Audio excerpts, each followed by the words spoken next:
Spotlight on those who served. Brought to you by your local carrier dealers.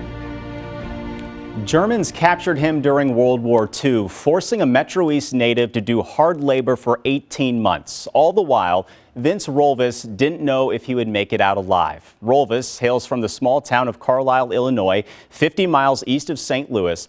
He is one of the last living prisoners of war in southern Illinois. Tonight, we spotlight his story of survival. I said my prayers every night, hoped that I'd get back out of there and get home someday. And I finally did, eventually. 97-year-old Vince Rolves remembers being captured by German soldiers like it was yesterday. Any time, it could have been over. I never felt that, well, I'm going to live forever or I'll be back home one of these days. I figured if I make it, I'll be just darn lucky. Rolves was born in Albers, Illinois, but has spent most of his life in the small town of Carlisle. In 1943, he was drafted, joining the 45th Infantry Division of the U.S. Army. I took my basic, took the 10 days of leave, come back, I went overseas and wound up in North Africa, right into combat, 45th Infantry.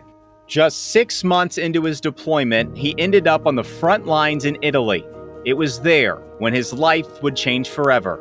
It was a dry rock bed river, and we walked down there and we got around this great big curve, and boy, that's when they opened fire on us off that slope. And them sparks were flying off of them rocks like you wouldn't believe. All of a sudden, oh damn, that rock hit my foot pretty heavy. And I stood there a little bit and I looked down and I seen the blood oozes out of my shoe. Rolves was hit by enemy gunfire. Hours later, the Germans made their move.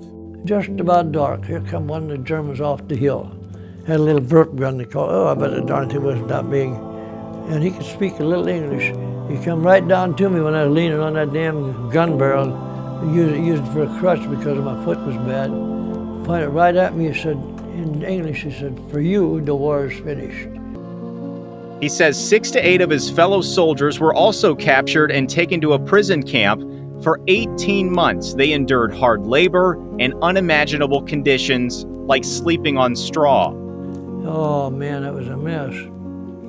Bed bugs, we had cockroaches, we had just about everything in there. He also got a steady diet of what he calls maggot soup. Pretty hard to dip in, and you know you got a whole half a cup of maggots and half a cup of soup. And you can't bypass it because it's just so full of it just floating up in the top. Either we ate that or starved completely. But from 189 pounds down to 102 in that 18 months, that's quite a bit of weight that I lost. Battered and frail, but still alive. World War II was nearing the end. That's when Russian soldiers arrived at the prison camp. One of the Russians, they come over and they said, guards. They're looking around, and we said, well, we had 2 of them in our little prison camp, but I said, one of them, I don't know where he's at, he's gone. The other was right there. Ah, he said, got his gun, shot him right there, dropped him dead in the mackerel. After being a prisoner of war for 18 months and then hearing that soldier say, "Go," what emotions did you have? We was all happy, very happy. You take about 18 or 20 guys and they say, hey, you're free. The gates are open, go. What would you say? All these medals say a lot. Rolves has been honored for his sacrifices with a Silver Star, Purple Heart, and Prisoner of War Medal. Earning them medals, I was very proud and very happy that I could do it. Even after I was a prisoner of war, I still felt I'm still doing my job here and saving the country.